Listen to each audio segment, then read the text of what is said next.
Hello, you've downloaded a podcast of the Food Programme. Welcome to our world, from cooking to culture, politics to pleasure. We hope you enjoy it. As 2015 trudges damply to its close, we've been reflecting here at the Food Programme on the piles of books showered on us by publishers this year. Some that out in shopping land have sold like hotcakes, some not. So has virtue, quality, imagination and good writing been rewarded? And what does this sheer quantity of books about food tell us about what, how and why we cook, and about our relationship with food? We'll see. We'll be talking about a new food Bible and its 31-year-old author, a book so epic in its ambition that it doubled in size during its creation. It was only predicted to be half the amount of words, 150,000, and it ended up being 260,000 because it was just so much that we couldn't leave out. And joining me today are three people who are all experts and enthusiasts in the art and mystery of food writing and publishing. Food writer and journalist Alex Renton, B. Wilson, author of Consider the Fork, and the about-to-be-published First Bite, How We Learn to Eat. And Tom Tivenon, features editor at the trade magazine The Bookseller, who in another life was a restaurant reviewer in Scotland. All of you, what makes a cookbook truly interesting and valuable, Alex? The proof is in the reading, isn't it? If it excites me, if it takes me somewhere that Google can't take me, and if it sends me running to the stove, ultimately, that's a good cookbook. B. Well, none of us needs another recipe. We have thousands of them on our shelves already. But for me, it's something that keeps me company in the kitchen and somehow makes me yearn to turn the pages so much that I feel that, yes, I do need all of these extra recipes in my life, and I am going to cook them one day, if not now. Tom. I must say I'm attracted to the design. This perhaps shows how shallow I am, but I often find myself leafing through my most beautiful cookbooks, the one that feel good to the hands, and then go back to my old originals. To cook. To cook, yes. Tom, I mean, you look at the publishing world in its entirety, and looking at cookbook publishing, how would you summarise 2015? Well, first of all, it's been a great year for Britain. Sales are up for cookery books about 10-11% year on year. Very good. And that's been driven largely by the clean eating trend. Deliciously Ella is the biggest selling book of the year thus far. Of the top 10 books of the year so far, 8 are broadly in the clean eating trend. It sounds so unpleasant. What is clean eating? It is not eating dirty food, filthy food. It is books that are geared towards making yourself healthier, glowing. That's a key word for publishers. About 4 or 5 cookery books have the word glow in the title. It's about dropping weight. But also what these books claim is that they still have delicious recipes, even though they're healthy. Well, this is a subject we'll come back to in a moment. Out of the 1,500 food titles that will appear in the UK by the year's end, and the nearly 13,000 published in the English language globally, some, as I said, have been runaway successes. Some have steadily sold by word of mouth, and some have disappeared. We asked some friends of the programme to tell us what in that great babble has interested them. My name is Joanna Blythman, and I'm an investigative food writer. For me, one of the standout books of the year is Nigel Slater's 3rd volume of the Kitchen Diaries, and it's called A Year of Good Eating. For me, Nigel is not a food celebrity. He's not a construction of publishers or marketing company. Nigel is Nigel.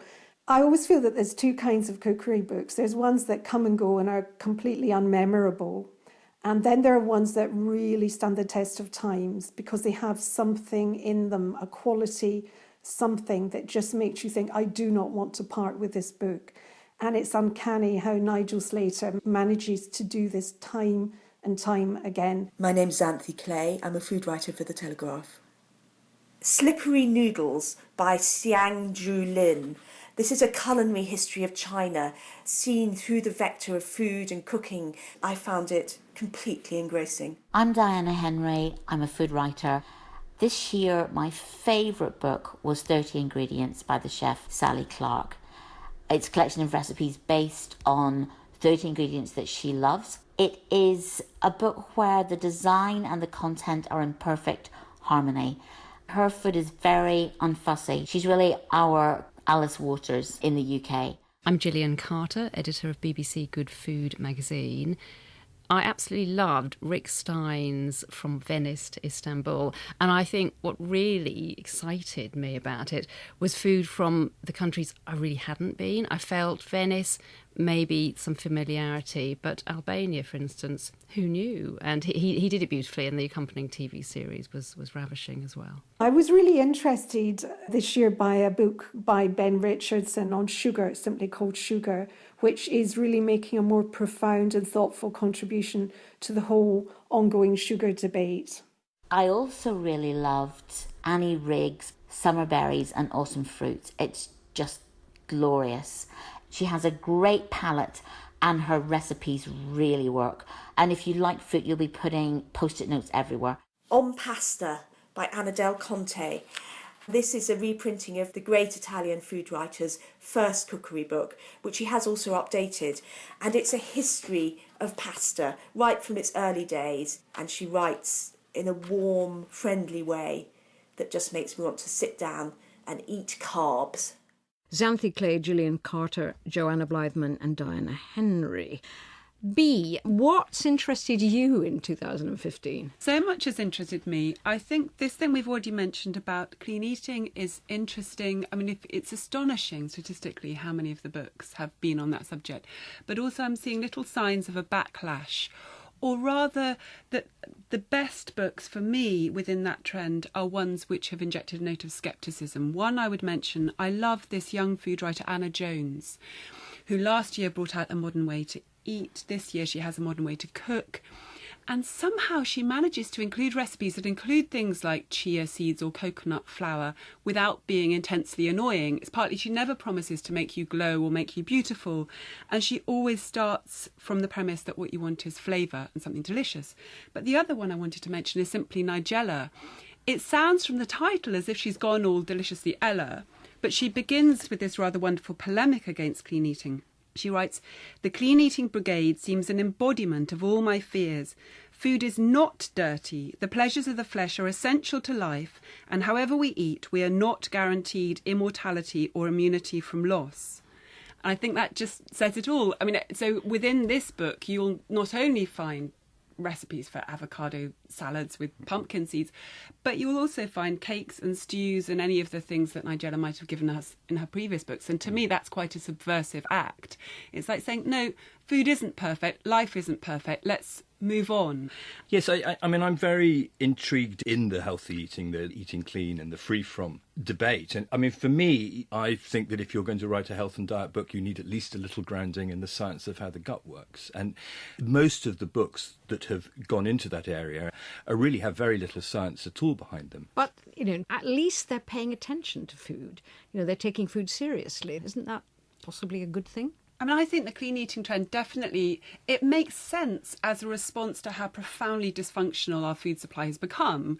So to that extent, I sympathise with them, but they've swung from one extreme to another. No, but I mean, the book that's really appealed to you, Alex, right in front of you, is this one by a scientist that's called The Diet Myth, The Real Science Behind What We Eat. Yes, it's a great book, and for a scientist, a lovely, easy, urbane read too.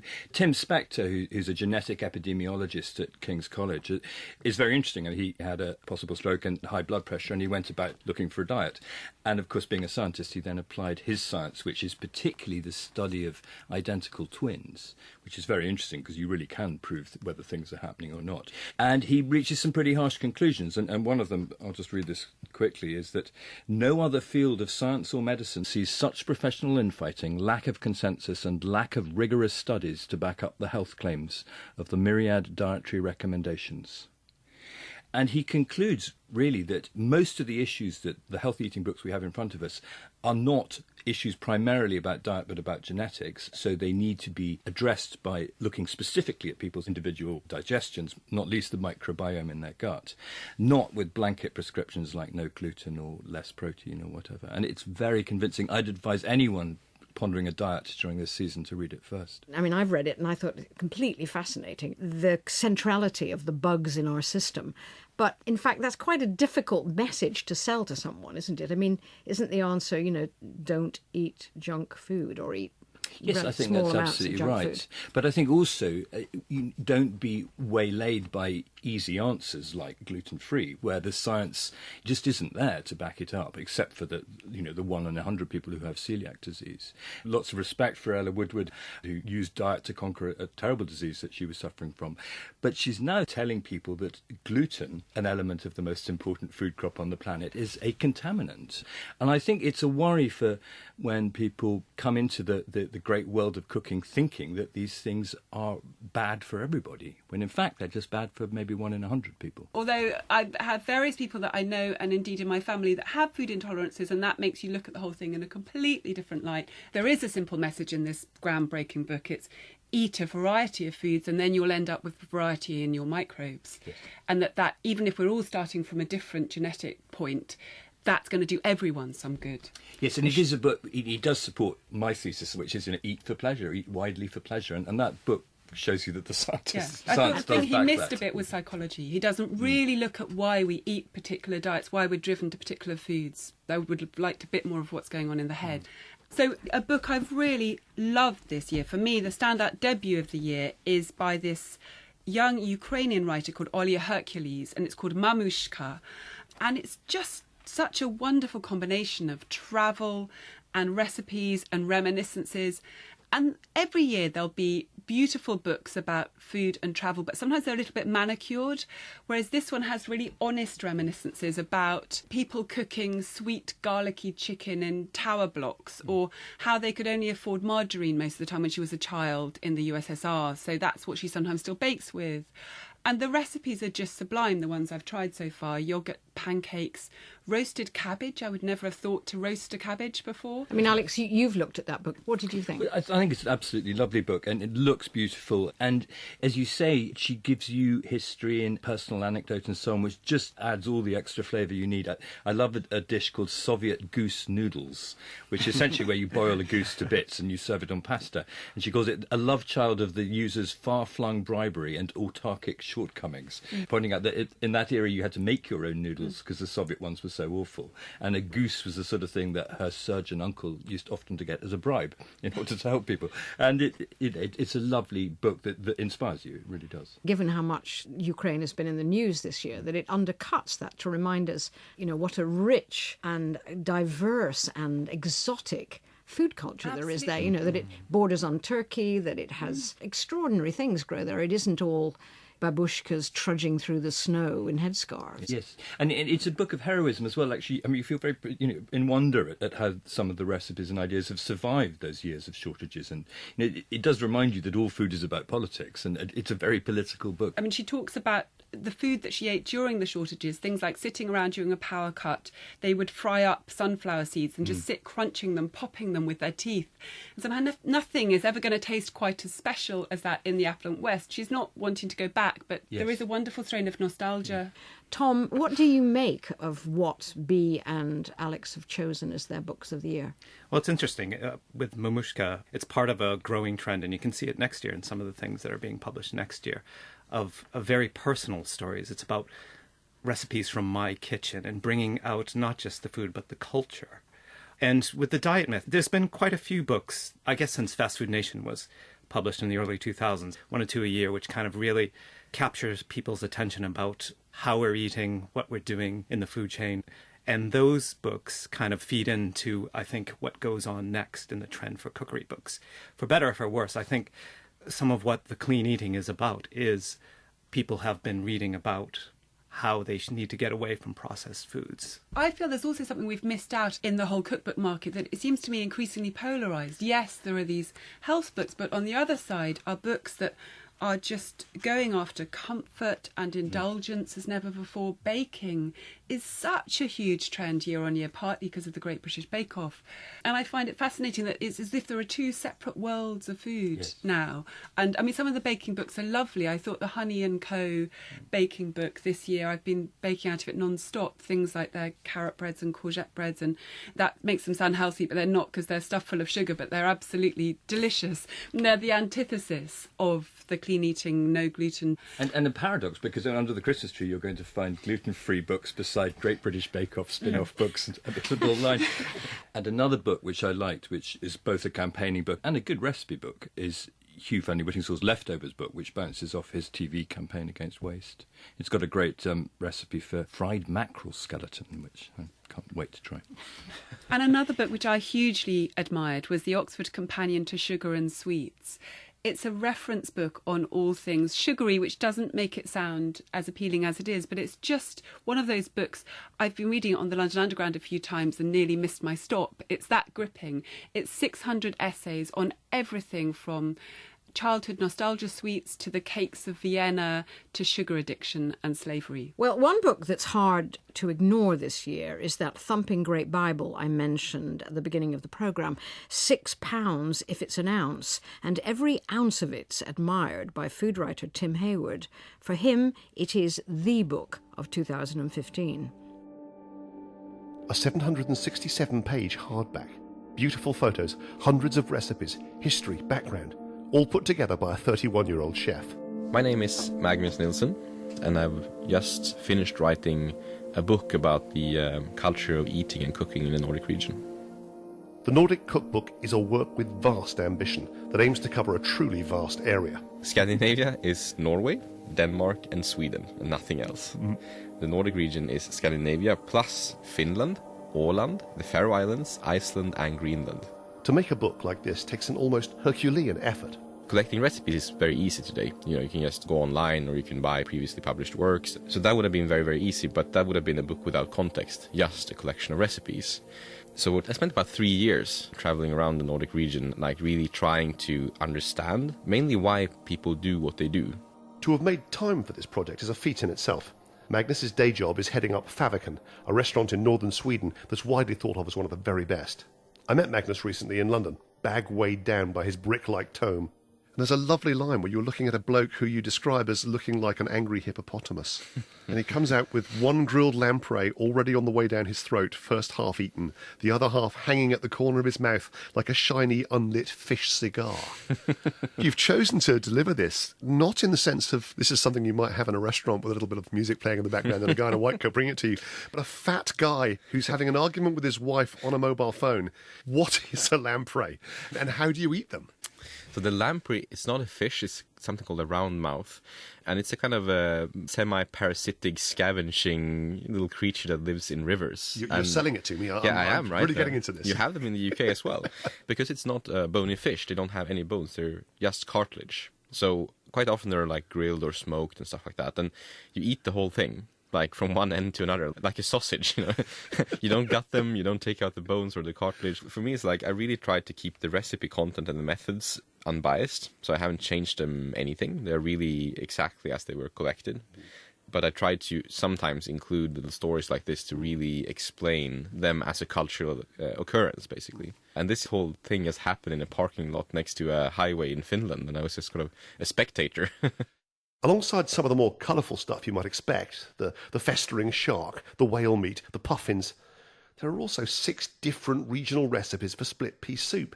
And it's this detail and the thought over the question of what is authentic and what stays in that for me makes this book outstanding. I think there are about 50 recipes in the book that no one will ever cook from, simply because they can't get the produce or they're not appealing or so on. But they're still important to include because they explain something about the cultural context. And then you have another 680 recipes that are used by a majority of Nordics or Scandinavians throughout their week. If those people can cook them up there during their sort of everyday life, I'm fairly certain that people in the rest of the world will be able to do so as well. It goes from the absolutely everyday, how to boil carrots, right the way through to the stuff you will never in a million years be able to... Your publisher must hate you. You can't take a single recipe out of this because it paints the broadest possible canvas. And the book has gone up in volume, which all of the people working with foreign editions are unhappy about in that sense, because it was only predicted to be half the amount of words, 150,000, and it ended up being 260,000 because it was just so much that we couldn't leave out. It's been very challenging, but it has to be like that because otherwise you can't call it, a document of a food culture. Magnus Nilsson talking about his book, The Nordic Cookbook, to Tim Hayward. Alex, what do you make of it? It's monumental, literally. I mean, as a Scot living in Scotland, I find it very exciting. You know, we're trying to recover our own indigenous food culture, which has been the subject of much mockery. And the Nords have managed to do it. We're just next door. I mean, I was opening the Best Scots cookbook I know, and it has just 5 recipes for herring. Magnus has 47. But there are things that are really quite bizarre and hilarious in it. I mean, I think it's the first cookbook since the anarchist cookbook that could actually get you put into prison for doing some of the recipes. Puffins stuffed with cake and roasted fulmar chicks. I see him as a kind of Claudia Roden-like figure. He's just so interested in these subtle variations of how people actually make things in ordinary homes. People keep talking about Nordic cooking being the future, and if so, it tastes rather like the 1950s in the most delightful way. He sent me back to doing things like broccoli gratin coated in bechamel, lovely cheesy bechamel enriched with an egg yolk. I would never have thought to make that. It's the sort of thing my mum might have made in the 1980s or 70s, and it's delicious. And his potato pancakes, many variants, are just homely and down to earth, and I like the way he's trying to document a whole culture. The ambition of it is extraordinary, but I usually get really angry with these big cookbooks which are too big to read in bed and you don't know how to sort of open them on the countertop. And for once I felt it was worth it. I mean, my husband took a picture of me trying to read that lying down on the sofa last night. You know, it's not very comfortable. Good workout. It wasn't very Crack your comfortable. ribs. No. Tom, to the outsider, how can anybody make money on something like this? It really does weigh a ton. It must have cost a fortune. This is a book that will sell around the world for Phaidon, and it will probably keep going on in other parts of the world. And also, one of the big things about cookery books is that they, as we say in the business, backlist. So a lot of the books that sell well, continue to sell well, even in the top 100 this year, are books that were published 3, 4, 5 years ago. There is a backlash going on against Nordic. I mean, you know, people quite rightly say, you know, it's often about being lectured by bearded men in leather aprons who are thumping an earthen table and telling you what you've got to eat. But this is a book full of joy and humour and fun. I love this brilliant description he has of a Helsinki pastry shop with the smell of cinnamon and braising meats and cooking cabbage and sweat from Karelian ladies working heavy rye-based doughs. Lovely pictures. He doesn't take himself too seriously, does he? No, he sounds like a person you would like to spend some time with. What makes a food book a classic? I've often done food book roundups at the end of the year for various newspapers, and I always have this stab of guilt about 6 months later when I realise that one of the books that wasn't on the list is actually fabulous and I start cooking from it. And I feel we review cookbooks far too soon. We should wait 2 years after they come out and see whether they're actually still there on the kitchen shelf, because that's the real test. B, you wrote, recipes can feel like charms against life's disappointments or protection against the onward march of the years. Underneath it all, is that what our obsession with food and cookbooks is all about? I think maybe it is. I think consolation is maybe the thing we still look for in cookbooks, and people are trying to get control of their lives, and one of the ways is through food. And this attempt to control takes more and less sympathetic forms. There's the clean eating form, but then there's also just that feeling of going in the kitchen and you've had a hard day and you open a book and it's like a friend. When Margaret Patton died this year, a lot of people from the 1950s and 60s wrote about how her books, you know, when they lost her, they lost a friend, and the book was still there, sticky paged on the shelf. Alex Renton, B. Wilson, Tom Tivernan, thank you all very much. Now let's join Dan Saladino for the next instalment of The Ark of Taste, the catalogue of endangered foods. And we're continuing the book theme because when the slow food movement set out to research the UK's food traditions at risk of extinction to add them to the Ark of Taste, they turned to one text in particular, The Taste of Britain, written by Laura Mason in the 1990s, a painstaking attempt to list our disappearing foods. It was old-fashioned slogging off to the library, sometimes newspaper archives, trying to find producers at home at a time when they weren't too busy to talk. If you want to talk to a baker, you quite often have to do it at 6 o'clock in the morning when they've just come off a night's baking shift. And among the 1,000 or so foods she compiled, including breads and biscuits, fruits and meats, on page 9 of The Taste of Britain was a cheese that had been lost and then revived, a cheese now prized by cheesemongers. It's got almost fudge-like consistency, this one. And it can vary because the younger Vinny can be quite crumbly. How different is it to a Stilton? It tastes creamier, perhaps a little bit sharper, but the final taste tends not to be quite so bitter as a Stilton sometimes can be. Dorset Blue Vinny is one of Britain's true food mysteries, a cheese that by the 1970s was more the stuff of legend than larders. Derek Cooper, the founding presenter of the food programme, once set out on a mission to find it in Dorset, and in 1974 thought he'd succeeded. Well, I'm told this is Dorset Blue Vinny. It's very difficult to find, but this is the traditional Blue Vinny. Absolutely. Which has been made in Dorset for many centuries. The truth, however, turned out to be more bizarre and baffling. Whereabouts do you get hold of this? Because I've been around Dorset for several days and I haven't found any. Well, I'd like to be able to tell you. As far as I know, I get it from the chief mechanic of the RDC. What Derek was being offered in the mid-70s wasn't Dorset Blue Vinny, but surplus Stilton, brought into the county and relabelled. It would take another decade and the work of farmer Mike Davies to bring Vinny back. Blue Vinny, at that point in Dorset, was no more. Being buried, no. Of course, it was banned during the last war because of all the softer type of blue cheeses or semi-hard cheese was banned because they wanted it all made into hard cheese, i.e. cheddars, for easier transportation to the big cities to keep the rations to feed people. That was really the death of the Blue Vinny. In Laura Mason's Taste of Britain, Vinny's described as a blue mould, hard, skimmed cow's milk cheese, and in terms of flavour, it was strong and sharp. Traditionally, it was made with great skill by the wives of local dairymen. It was difficult. Although I had the original recipe, it was not an easy cheese to make.